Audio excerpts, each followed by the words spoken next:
Pangasinan. We are the number one pop music station. WJE 88.1 FM. Radyo Pangasinan. Paborito. Paboritong ang kabataan at matatanda. Paboritong pakinggan sa bus, tricycle, jeep at mga opisina. Paborito mo, paborito ko, paborito natin lahat. DWJE 88.1 FM, Radyo Pangasinan. Number one pop music station. Paborito. Ang susunod na programa ay rated GP. GP? Ano yun? Garantisadong pampaborito. SPM Saray Balitan Matuwa at Radyo Pangasinan. Programan magipasabi na Saray Matuwan nagagawa at balay, probinsya, bansa, tanjat intiron mundo. SPM Saray Balitan Matuwa at Radyo Pangasinan. Naulo, Kantabayo, sa Lawas, Karo, tangka paborito yo. Diyos, kanila makali. SEM Saray Balitan Matuwa at Radyo Pangasinan. Lunes hanggang Biyernes, alas 9 hanggang alas 10 na kabuwasan. SPM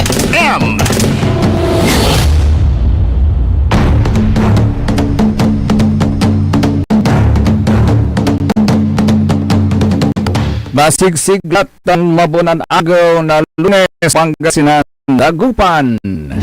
Padyalas Susay, Balitan Matuwa. SBM sa ikabusol na Saray MBM nagbalitay tirutan fake news. SBM Saray Balitan Matuwa ya ipasayin na lawas yun kaaro, lawas yun kapaborito JCB Joseph Kanilang Bangi. Kaantare tayo technical side si Mr. E&D Engineer Nixon Dakal. Lunes lalamat at atang tanagagik petsa 4 la at bulan na Mayo at taon 2026. By the way, anamutan ko layan pankanawnawa, i-greet ko pa na happy birthday say poging-pogi agaon tataken ya father-in-law tayo si Daddy Alfredo Sandoval Sr. Happy birthday, Dad. May you have many more birthdays to come to celebrate.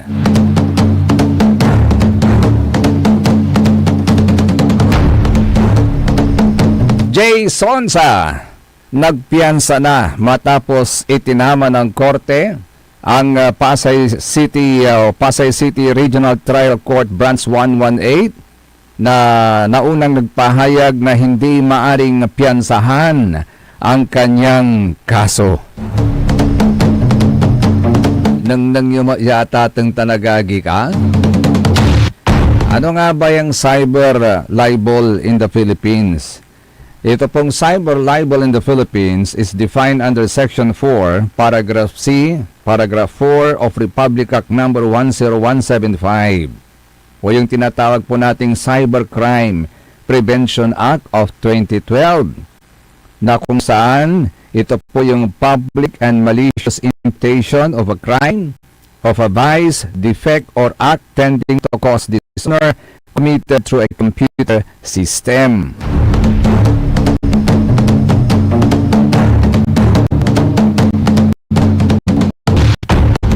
Usually, sabi nila, itong cyber libel is bailable. Bakit bailable? Kasi hindi ito kasama sa mga offenses na non-bailable sa Pilipinas. Ano po ba yung mga offenses na non-bailable sa ating batas dito sa Pilipinas? Una po yan, yung mga kasong murder, rape, kidnapping, at saka serious illegal detention, yung violation ng dangerous drugs law, o specifically violation of Section 5, tulad ng sale, trading, administration, dispensation, delivery, distribution, and transportation under Republic Act 9165. Kasali din po dyan yung robbery with homicide at saka plunder. Wala nang iba pa. Ito po yung mga offenses considered under Philippine law as non-bailable offenses. Kaya marami po ang nagtaka kung bakit ang utos ng korte ng Pasay RTC Branch 118 non-bailable and very unlikely for a judge to commit mistakes, something like that, at atang tanagagik. Very unlikely na magkamali yung judge sa pagpapataw ng warrant of arrest at ng desisyon na non-bailable yung cyber libel crime na ibinabato ngayon kay former broadcaster Jay Sonsa. Umani po yan actually ng iba't ibang reaksyon nitong mga nakaraang araw.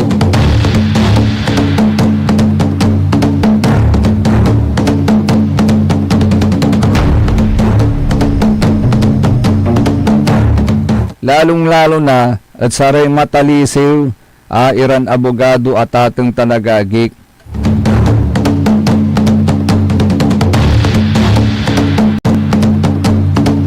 Taanay mismo yung abogado ng Mr. Jason sa at sa ikwanto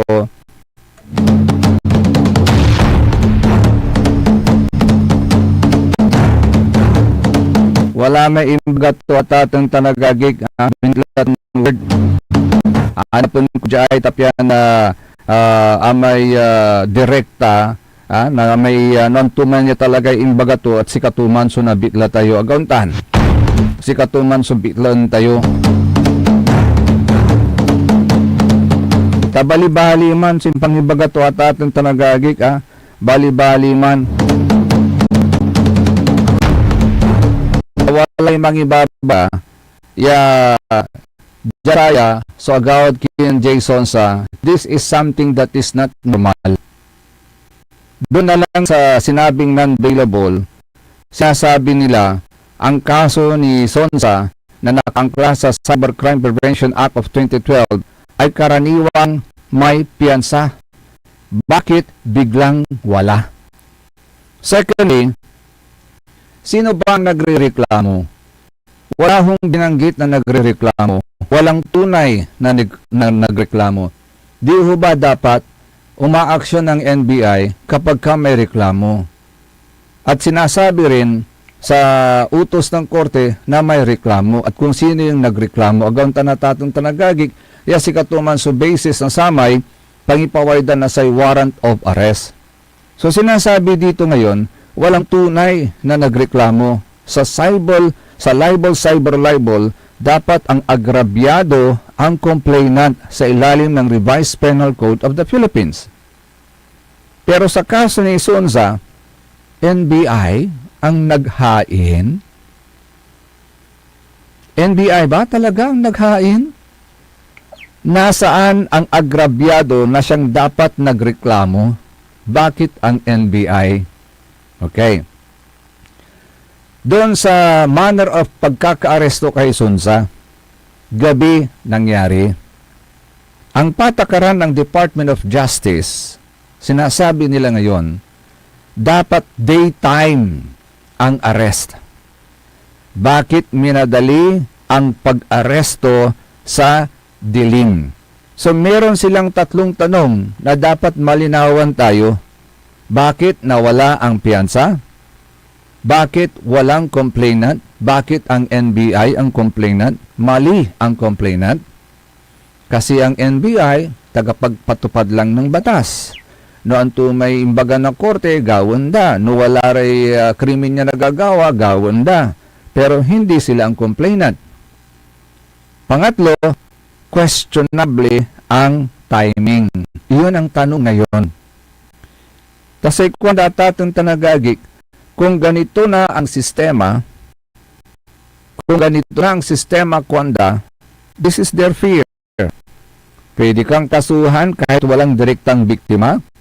Pwede kang ikulong kahit dapat may piyansa. Pwede kang dakpin kahit anong oras. So sabi nila, ito ay hindi simpleng kaso.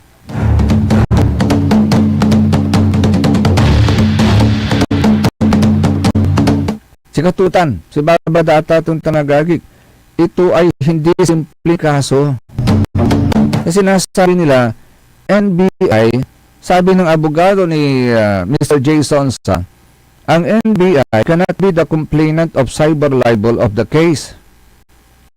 Niwa Jais yung bagato at sa isulo na Attorney Mark Tolentino, we respectfully clarify that in cases of alleged cyber libel under Republic Number 10175, the proper complainant must be the offended party. That is, the person whose reputation was directly and personally affected by the publication. Ano ba yung publication ni Mr. Sonsa? It is all about the health of the president. Then, sino ang direct at personally affected by that publication? It is the president. It is the president. Agaon tanatatin tanagagik. Cyber libel, by its nature, kwanto nun Attorney Mark Tolentino, is a crime against honor. It requires a clear and identifiable victim who claims injury to reputation. In this context, kwanto natan, the National Bureau of Investigation as a law enforcement body is not the proper complainant. As it is neither a natural person nor the direct subject of personal defamation in the sense contemplated by law. Because the role of the NBI is to investigate complaints and gather evidence, not to substitute for the offended party in initiating actions for cyber libel. Absent a complainant from the individual allegedly defamed, the institution of criminal proceedings raises serious questions on due process and legal standing. We remain committed to upholding the rule of law and ensuring that all legal processes adhere strictly to established principles and jurisprudence. Sikat tatang tanagagi. So, reaction to yay ng attorney Mark Tolentino, hiya si katutan, so abogado. Abogado ng Mr. J. Sonsa.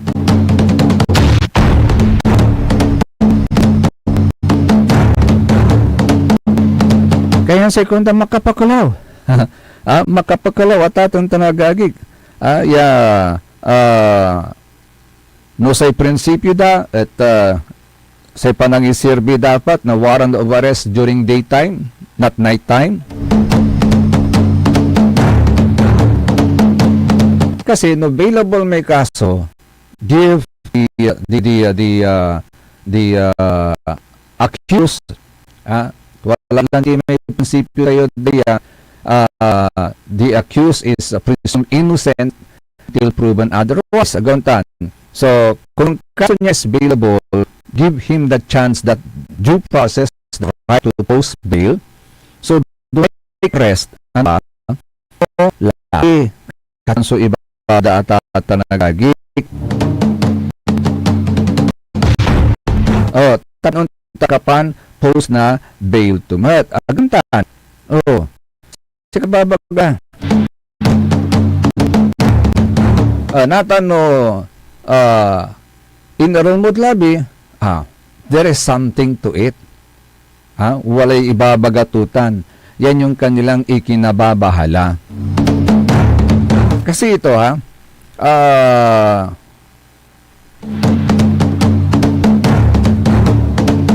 ang tanong nila, bakit minabadali ang pag-aresto sa dilim? Bakit itinama na holiday ang sunod na araw? Bakit pinusasan? Yun yung mga question po nila ngayon. Dakip sa dilim, questionably ang timing. Kaya tuloy, ang sabi nila sa NBI, pero Los Buenos kasi may mga kaibigan din po tayong nasa NBI and they are doing good. They are doing good sa NBI. Yung nga lang, sa nangyari, ganito ngayon ang kanilang perception. Ganito ang tanong nila ngayon sa NBI. And mind you, at atong tanagagi, karaklan na saray walad NBI, puro abogado mat iraratan. And mas lakad si karamat graduate na law. So, antada, noon to'y lay at atong tanagagik. And I'm sure they believe, they know na sa ating cyber libel is available offense sa gaon natatong tanagagik. So, ang tanong nila ngayon, ganito na ba ngayon ang NBI? Pwede kang kasuhan kahit walang direktang biktima? Pwede kang ikulong kahit dapat may piyansa? Pwede kang dakpin kahit anong oras? Sana naman hindi. Sana naman hindi. Baka kay Mr. Jason lang applicable yan.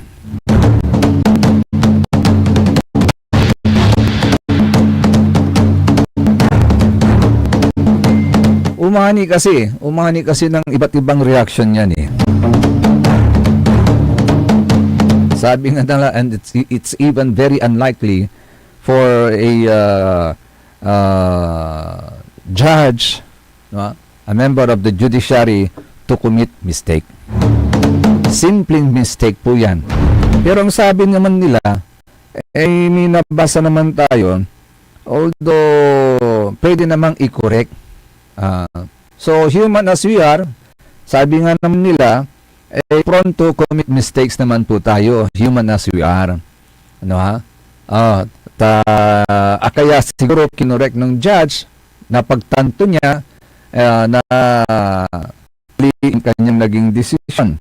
And sabi nila, usually yan, mabigat ang parusa niyan sa isang miyembro ng hudikatura na magkamali ng kanyang desisyon. So, mabigat po yan. Pero ang sabi naman nila ngayon, hindi agad pananagutan. Yan, hindi agad pananagutan ng hukom ang isang honest mistake, kung yan ay honest mistake sa batas. Para magkaroon ng administrative liability, kailangan may bad faith, dishonesty, corruption, o gross ignorance of the law. Pero for a member of the judiciary, malaking kasalanan yung gross ignorance of the law. Agauntan, malaking kasalanan yan, yung gross ignorance of the law. You being a member of the judiciary, agauntan na tatong tanagagig.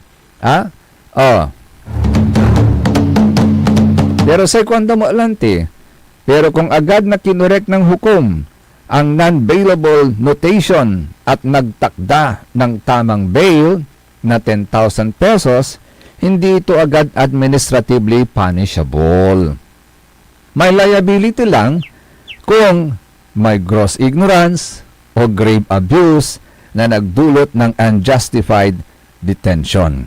Yan po ay nasa Supreme Court decision in the case of Extra Excel versus Cajigal 2018. Kaya nga lang, sabi ko nga, sinabi na nga natin kanina, malaking kasalanan. It's a mortal sin sa isang miyembro ng judiciary mag-commit na gross ignorance of the law. Ay delikado natatong tanagagik. Miyembro na hudikatura tapos ignorant of the law ay delikado tan. Delikado tan. And I'm sure the Supreme Court is very strict on that.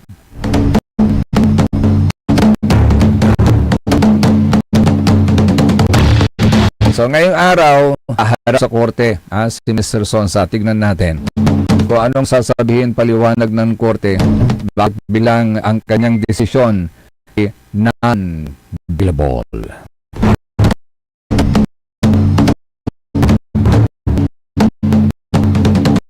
Ito rin, magandang sundan din po natin itong kaso na to mga paborito kasi last week may lumabas po na desisyon ng korte na tuloy yung pagdinig sa kaso ng Deng Baxia. Maalala pa po ninyo yung Deng Baxia na maraming bata ang binawian ng buhay dahil sa kaso ng Deng Baxia. Nung nagkaroon ng mga biktima, maraming biktima ng dengue sa atin, sa Pilipinas, trinay nila yung Deng Baxia. Pero ang agawa, dakal yagugaw sa disgrasya. Agauntan, ngayon, dinidinig pa rin pala yung kasong yun at atang talagagik. At isa sa mga pinaka-involved po dyan na akusado, congressman na ngayon, miyembro ng House of Representatives, 'di ba? Si Doktora, dating 'di ba, dating Health Secretary.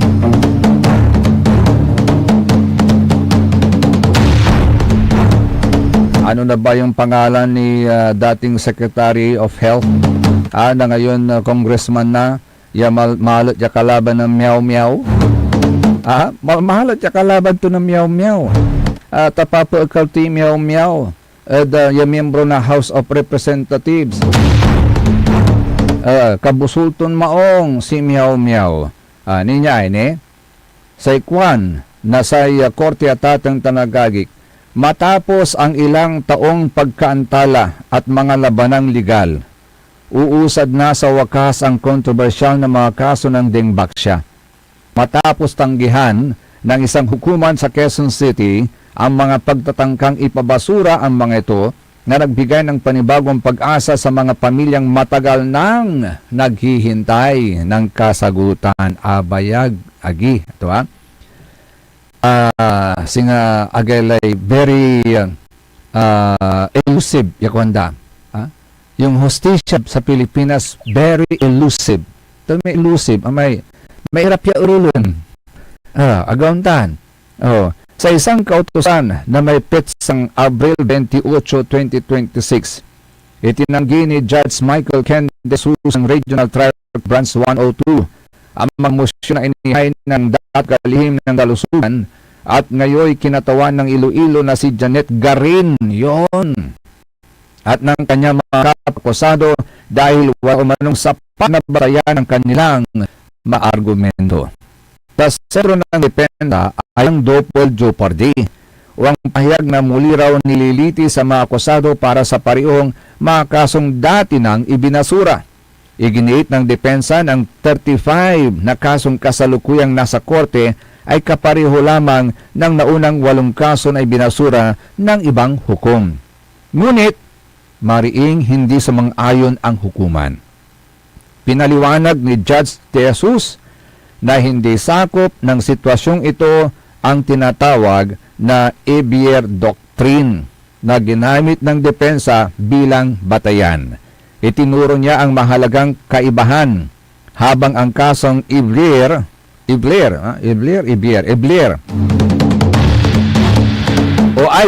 ay tumutukoy sa isang kilos sa isang sandali. Ang kontrobersya ng Deng Baxia ay may kinalaman sa maraming magkakahiwalay na aksyon. So ayon sa desisyon, kahit ipinatupad bilang isang polisiya ang mass vaccination program, maaaring paulit-ulit na naganap ang sinasabing kapabayaan sa bawat pagkakataong may batang naturukan ng bakuna, lalo na kung walang wastong pagsusuri.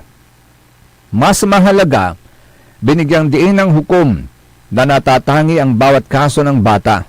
Ang mahigit 100 na iulat na pagkamatay ay may kanya-kanyang medical history, kondisyon at sitwasyon, kaya't nararapat lamang na isa-isang masusing suriin ang bawat kaso sa korte. Kanyang sa ikwanto ng judge. Ang doktrinang ito ay hindi nilayon upang magsilbing panangga laban sa pananagutan para sa magkakahiwalay na gawa ng pabayaan laban sa iba't ibang biktima sa magkakaibang panahon. Nilinaw niya na ang motion para ipabasura ang kaso ay hindi ang tamang yugto upang tukuyin ang katotohanan. Ang mga usapin hinggil sa medical findings, opinyon ng mga eksperto at tunay na sanhi ng pagkamatay ay dapat masusing talakayin sa isang ganap na paglilitis. Ang bakunang dinaksya na binili ng gobyerno noong 2015 sa halagang 3.4 billion pesos ay bahagi ng isang bansang immunization campaign. Immunization campaign. Kalaunan nagdulot ito ng malawakang pangamba matapos lumitaw ang mga isyu tungkol sa kaligtasan nito, kung saan iniugnay ng ilang eksperto at ng Forensic Laboratory Division ng Public Attorney's Office ang bakuna sa pagkamatay ng ilang bata. So bukod kay Congresswoman Garin, kabilang sa mga kinasuhan ang mga opisyal mula sa Sanofi Pasteur, Zuellig Pharma at iba pang institusyong medikal na sangkot sa programa. Kinakaharap nila ang maraming bilang ng kasong reckless imprudence resulting in homicide.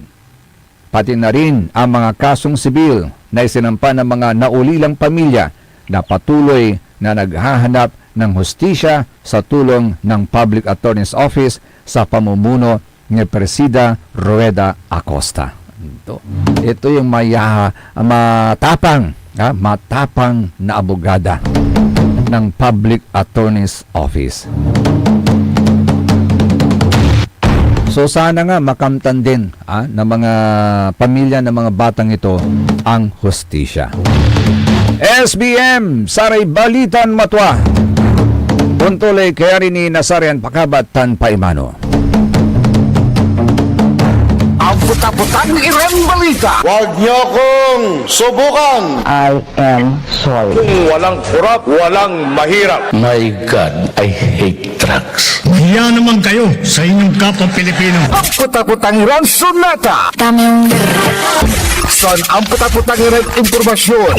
Ayan, si #1 pop music station. JWJE 88.1 FM. Radyo Pangasinan. Paborito. Want to escape hustle and bustle of city life? Look no further than the River Palm Hotel and Resort, your premier destination for affordable luxury in Pangasinan. Nestled in the heart of Barangay Banyaga, Bugayon, our hotel is surrounded by the breathtaking beauty of the Agua River.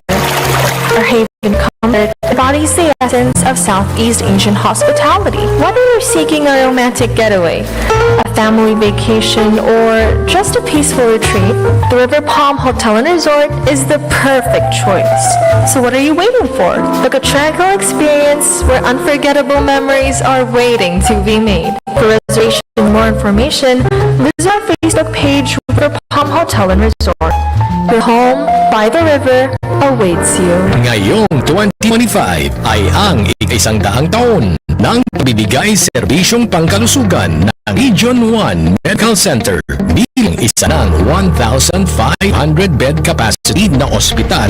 Mas marami pa ang mapapagaling at buhay na madudugtungan ng ospital di lamang sa Pangasinan kundi sa buong Northern Luzon sa tulong ng 12 accredited residency training programs at 13 active specialty centers nito: Cancer Center, Dermatology Center, Eye Center, Heart Center, Toxicology Center, Burn Care Unit, Center for Mental Health, Acute Stroke Unit, Geriatric Center, Infectious Disease Center, Kidney Transplant Unit, Lung Center at Trauma Center. Patuloy na mangunguna ang R1MC sa pagpapaigting at pagpapaibayo ng dekalidad na healthcare delivery hanggang sa susunod na siglo. 100 years of healing, compassion, and service. Region 1 Medical Center, ang inyong partner sa kalusugan. Region 1, number 1. Asahan po ninyo ang dekalidad na serbisyo sa Region 1 Medical Center at ng Department of Health. Ito po ang inyong lingkod, Dr. Joseph Roland Omihia, ang inyong Centennial Medical Center Chief ng R1MC. Sa bagong Pilipinas, bawat buhay mahalaga. Hindi Hindi ba napapansin ang inyong negosyo, mga kapaborito? Abay, magpa-advertise ka na dito sa DWJE 88.1 FM Radyo Pangasinan. We are located at the 3rd floor of Jumel Building, A.B. Fernandez East, Dagupan City. Or you may contact us at 0968-444-4290 or 0956-168-4908. O bueno, mga kapaborito, magpa-advertise na!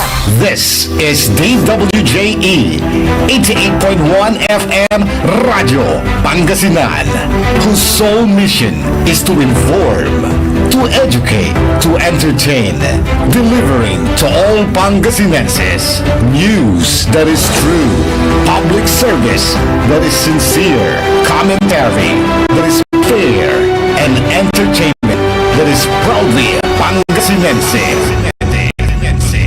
This is your DWJE 88.1 FM Radio Pangasinan, going beyond just being number one, working towards total domination. Diyan Pangasinan, walay saksa kaya radio station ya iiyag na Saray Pangasinense. Diyan Asinggan, Paborito. Malunga, Paborito, Dividad, Paborito. Rosales, Paborito, San Manuel, San Nicolas, Paborito. San Quinti, Paborito, Santa Maria, Paborito, Nandiyan tayo. Paborito. Aya, 68.1 Radio Pangasinan. Ang official station, ito po DWJ 88.1 FM Radio Pangasinan. Talagang summer ang saya sa dito sa Pangasinan. Halina na, Aligayan Beach, saya di mapantayan. Kasama barkada, buong pamilya. Summer ang saya, oh, oh, Pangasinan, sigaw ang gogo. Init at saya, sabay-sabay nating maranasan. Radyo Pangasinan, Your fun under the sun summer station. summer ang saya. Ang lahat ng opinyon at pananaw sa susunod na bahagi ng programa ay galing sa host anchor at panauhin lamang at hindi pananaw ng mga producers at ng pamunuan ng DWJE Radio Pangasinan at Pangasinan Gulf Waves Network Corporation. SPM Saray Balitan Matua at Radyo Pangasinan. Programan magipasabi na Saray Matuan nagagawa at balay. Probinsya, bansa, tandyan intiron mundo. SBM Saray Balitan Matua at Radyo Pangasinan. Kaulo, Cantabayo, sa Lawas Caro, tangka paborito yo. Joseph Kanilang Bacanihes. BM Saray Balitan Matua at Radyo Pangasinan. Lunes hanggang Biyernes, alas 9 hanggang alas 10 na kabusan. SBM SBM is brought to you by Mars Restaurant, Galila, Manantila, and Mars Restaurant. Matatagpuan sa Rufinas Square, Binmaloy, Pangasinan, just along the highway near Dagupan City. A perfect venue for a dinner date. Mars Restaurant. Come hungry, live happy. Lumaban ka bayan, kung binmali, may pag-asa pa para bumangon at magkaisa. Tumindig ka bayan, kung binmali, hawak kamay nating harapin ang maayos na bukas at ihatid ang serbisyong agad maaasahan. O bayan, kung sinilangan, hindi ka nag-iisa, hindi ka iiwanan, ika'y sasamahan magpakailanman. Mahal kita, o bayan, kung pinmali hanggang sa dulo ng walang hanggan. Yes! Kay aking mamahalin hanggang sa dulo ng walang hanggan. Mars Restaurant, come hungry, live happy. Bukas po sila ng 4 p.m. to 11 p.m. Pero din po sila for lunch reservations. Just inform Mars ahead of time. Hey, if you're looking for a delectable yet budget-friendly treat, Mars will satisfy your cravings. For melt in your mouth, baby back pork ribs, mouth-watering cuts of steaks like sirloin, T-bone, porterhouse, strip loin steaks, savory bangos a la pobre jam-pack with aromatic garlic bits, ultimate Pinoy pulutan like their signature mix, beef innards, sisig, chicharon bulaklak, and chicken supernova. Bulalo and sinigang, and to comfort you, for light meals, try the rich aligi pasta or out of the ordinary Spanish sardines pasta, satisfying chicken teriyaki wrap and New York strips wrap. At Mars Restaurant, perfect for satisfying dates or late-night cravings. Come and visit also their Mars Express sa Nagilayan Binmaley for short orders any time of the day with halo-halo to beat the heat.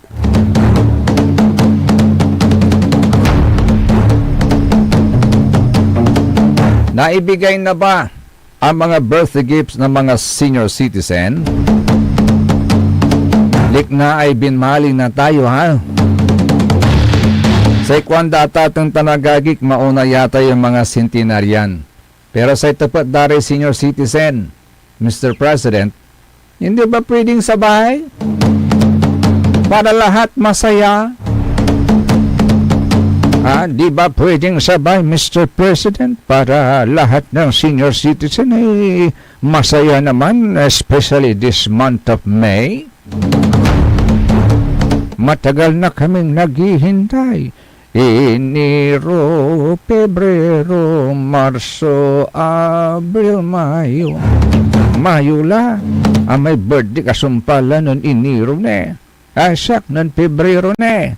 Siyak mo nun Marso ne.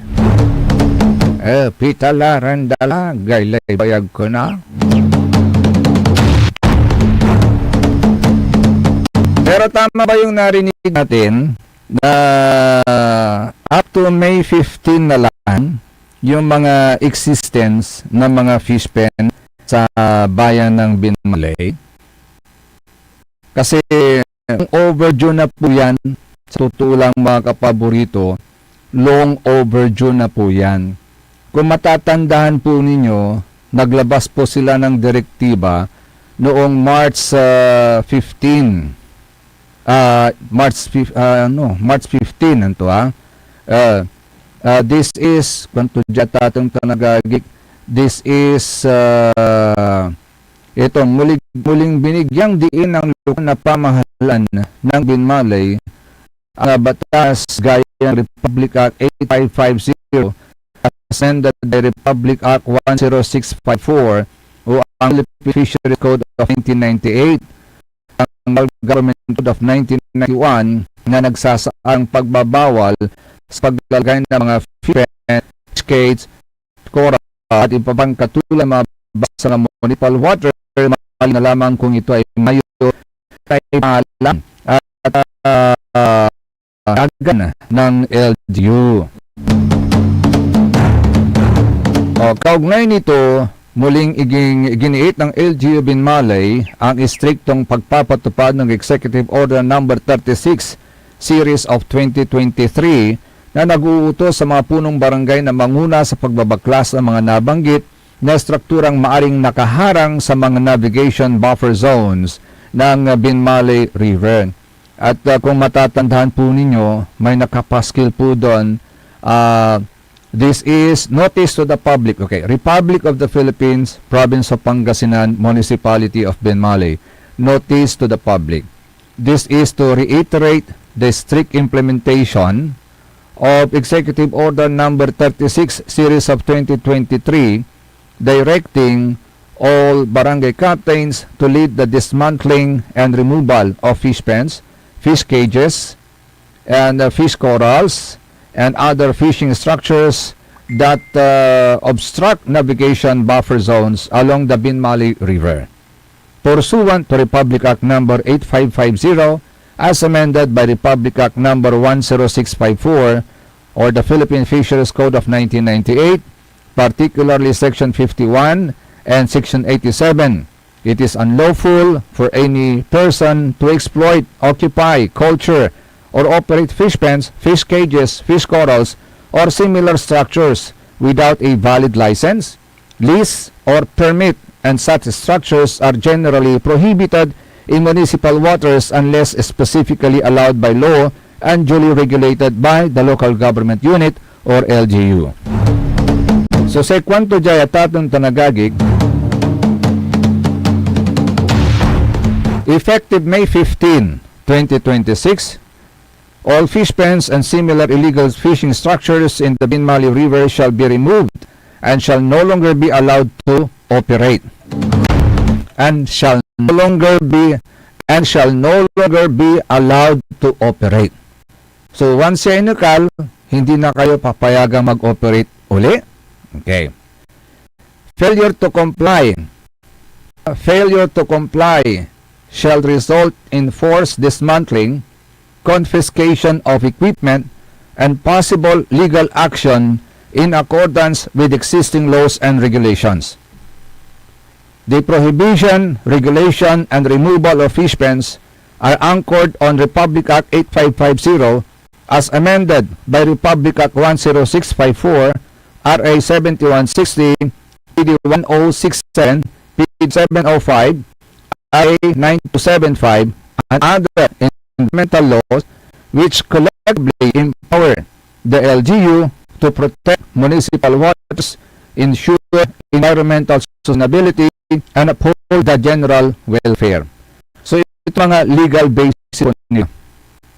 Republic Act 850 as amended by RA 10654, which declares municipal waters for the preferential use of municipal fisherfolk, prohibits fish pens, fish cages, and fish traps in municipal waters unless authorized by law, authorizes LGUs to regulate fisheries activities, and allows removal of illegal fishing structures and confiscation of equipment. What is the key provision? Fish pens and cages are generally not allowed in municipal waters, and in any illegal structures may be dismantled by authorities. Yung isang kanilang naging basihan, legal basis po nila, RA 7160, this is the Local Government Code of 1991. Under Section 16, General Welfare Clause empowers LGUs to protect the environment, public safety, and general welfare. Section 17 mandates LGUs to protect and enhance the right to a balanced ecology. And Section 447, 458, and 468 authorize Sangguniang to pass ordinances regulating or prohibiting activities harmful to the environment. So implication, LGUs may lawfully regulate, prohibit, or remove fish pens to protect waterways and public interest. Presidential Decree Number 705, Revised Forestry Code, Section 33, protects river systems and watersheds, prohibits obstructions that cause flooding, siltation, or environmental degradation. DENR Administrative Order Number 2003-30, Section 4, requires an environment compliance certificate for environmentally critical projects. Fish pens without ECC or in violation of ECC conditions may be ordered closed or dismantled. And Municipal Fisheries Ordinance, the existing MFO contains no provision allowing or regulating fish pens. Any activity not expressly permitted under the MFO is deemed prohibited. Okay, question. There is a provision doon sa implementation na once removed shall no longer be allowed to operate. Kanina narinig natin for regulation. Ibig sabihin, for regulation purposes, tatanggalin ba't magpapatupad ng regulation ang munisipyo. Hindi ba in contrast statement po ito na sinasabi po ninyo dito that effective May 15, 2026, all fish pens and similar illegal fishing structures in the Binmali River shall be removed and shall no longer be allowed to operate? Bakit may nasabi pa regulation? Kasi when you say regulation, tanggalin, mag-impose nyo ng batas to regulate the operation, at ibig sabihin, pag may regulation, meron pa rin yung i-allow pa rin yung operation ng fish pen. Correct me if I'm wrong. Okay? Another one,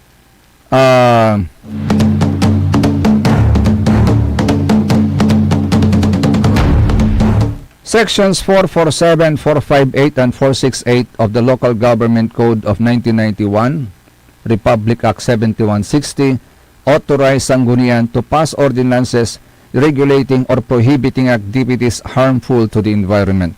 To this effect, ang tanong po natin, meron ho bang existing na municipal fishery code or municipal fishery ordinance aside dito sa existing municipal fisheries ordinance which contains no provisions allowing or regulating fish pens? Or bakit wala? Ito na lang ang tanong natin, baguhin natin kasi meron na pala itong municipal fisheries ordinance. Hindi ba pwedeng baguhin natin yung provision ng municipal fisheries ordinance? Kasi sinasabi dito yung existing ng MFO contains no provisions allowing or regulating fish pens. So ibig sabihin, kung wala yung provision na yan, mahigpit na pinagbabawal sirin at bali na binmali sa operation na fish pen. Kasi wala sa Municipal Fisheries Ordinance eh. Again, kung wala doon, bakit may regulation na nababanggit ulit? Napansin lang natin correct me again if I'm wrong. Ngayon, nababanggit po natin yon kasi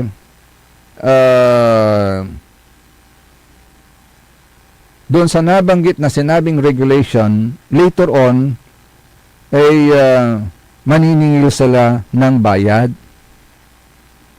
Pero wala naman sa municipal ordinance yung provisions allowing or regulating fish pens. Absence of such provision under the Municipal Fisheries Ordinance, paano tayo mag-i-impose ng paniningil? Correct me again if I'm wrong. Paano tayo mag-i-impose ng paniningil on that particular violation or on that particular aspect na maglalagay sila ng mag-ooperate sila ng fish pen? Kasi wala kung may ordinansa allowing the same to operate in the municipal waters of Binmal, then there should be fixed rate na dapat bayaran mga mag-operate ng just in case mag-apply sila for permit. Kasi kailangan nilang mag-apply ng mayor's permit. Hindi ho ba ganun? Ngayon, ang sinasabi rin, dati na raw itong mga fish pen. Tama ho ba yung narinig ko? May nabanggit na dati na raw yung mga nag-ooperate ng fish pen na yun ang concern ngayon ng kasalukuyang administrasyon. If you remember it right, no nanunutan nyo ang Tatang Tanagagik, during then the term stint of Governor Amado Pogi I. Espino III, itinuloy po niya yung campaign ni Governor Amado Totan Espino Jr. na paglilinis sa mga ilog against fish pen. Sa term ni Governor Pogi, nilinis po nila, tinuloy-tuloy po nila yung programa ni Gov. Ama na linisin yung mga ilog sa operation ng mga fish pens. Except of course dito sa may area dito sa Pangasinan which is not under the powers of powers of the province sa gauntan natin Tanagay kasi independent component eh. So may regulasyon na ganon. So tinanggal yung mga fish pens. And sa last term ni Gov. Pogi, ang mayor noon ay si Mayor Sammy Rosario. And in fairness to the guy, nag-comply ang munisipyo noon sa campaign na yan ng ating provincial government then na linisin yung mga ilog sa fish pens. The only structures na nag-ooperate then, according to the mayor, kasi tinanong po natin siya, the only structures that were allowed to operate sa mga municipal waters ng bayan ng Binmali, yung po mga pasabing at saka Skylab. Kasi yung pasabing saka Skylab, ang operation yan, nang huhuli lang ng sasagapon tulabat irar may sari-sarin sira, pati orang, yan native, at ating tanaga. Ito may tawagad sa may native orang. Aliwan sa may banami walay tawag dalad sa may native orang ay. Sa 2 months, masam samit orang. Haganta. Umalabat sa operation naman, agira magpapakan na feeds. Agira manguusar na feeds. Ang pinakabawal kasi yung maggamit ng feeds para hindi madumihan yung ilog, hindi malaso ng ilog, at ma-maintain natin ang natural ng mga isda, ma-maintain buhay na buhay ilog para maging buhay-buhay yung isda na nakukuha sa ilog. Gantan. So, may regulation. Kaya, nagtaka tayo, tinong ko agad si former Mayor Sammy Rosario. Mayor, during your time ba, merong nag-ooperate na fish pen? No. None. None at all. In compliance with the campaign of then the provincial government then, headed by then Governor Amado Pogi I. Espino III. What were allowed to operate only ay yung mga Skylab at saka pasabing. Pero, nung hindi na siya ang mayor, nag-usbungan na po yung mga fish pen, which is now the concern of the present administration. So, kailan umusbong yung mga fish pen na yan? The past administration or the present administration? In fairness lang in fairness lang, tanong lang po natin yan.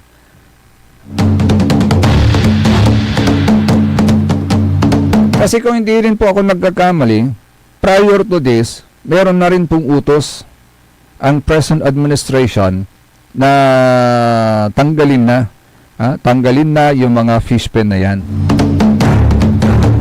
Ang tanong kasi ngayon, bakit kasi umusbong? Bakit kasi napabayaan? Bakit kasi hindi napansin? Biglang umusbong yung mga fish pen na yan.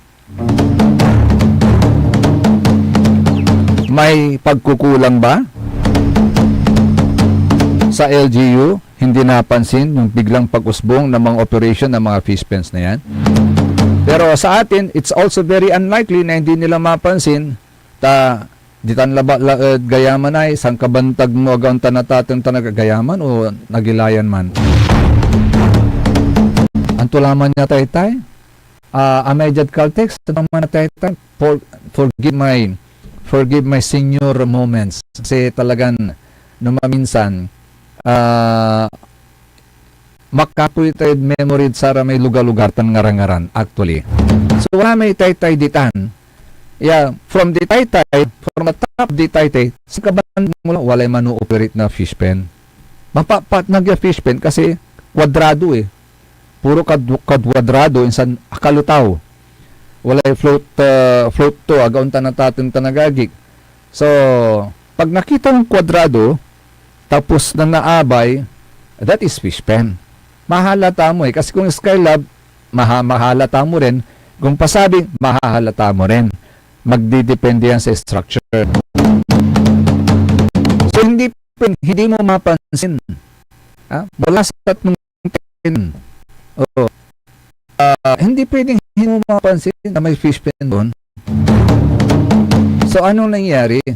Bakit biglang umusong yung mga fish pen yan na kung hindi na mayor si former member sa Rosario at hindi na rin governor noon si former governor Gov Pogi.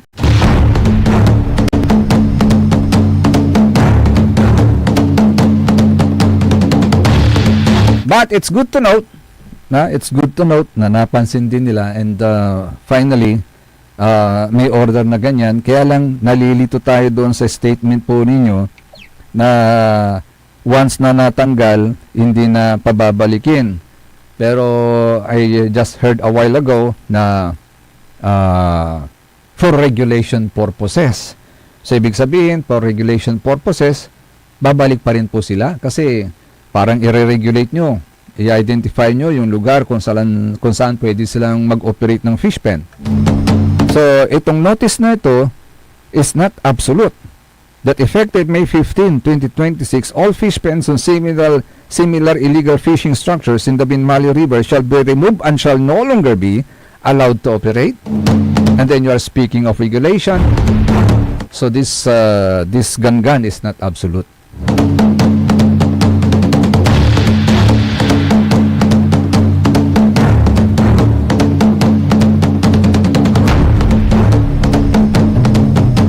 Siya pala, bago natin makalimutan, babati muna tayo at may nagpapabati. Binabati niya yung kanyang anak na nagbe-birthday.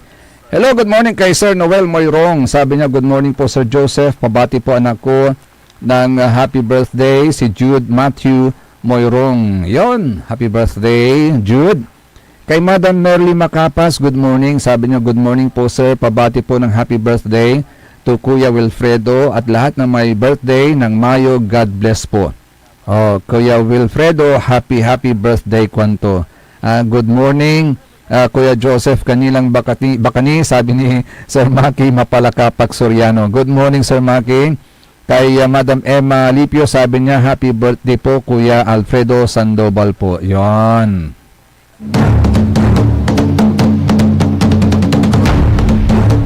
So Sikaratan, Susaray, Balitan, Matwa, SBM, Say Kabusol, Nasaray, MBTF, Managbalitay, Tilat, Fake News.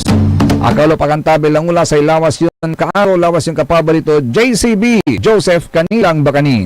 Kantabay team of the technical side, si Mr. END, Engineer Nixon Dakal. See you again bukas, mga kapaborito, dito lamang sa number 1 Pop News 6 Station ng lalawigan ng Pangasinan, DWJ 88.1 FM, Radyo Pangasinan, Paborito! Lumaban ka bayan, kung pinmali, may pag-asa pa para bumangon at magkaisa. Kung hindi ka bayan, kung di mali, hawak kamay nating harapin ang maayos na bukas at ihatid ang sesyong agad maaasahan.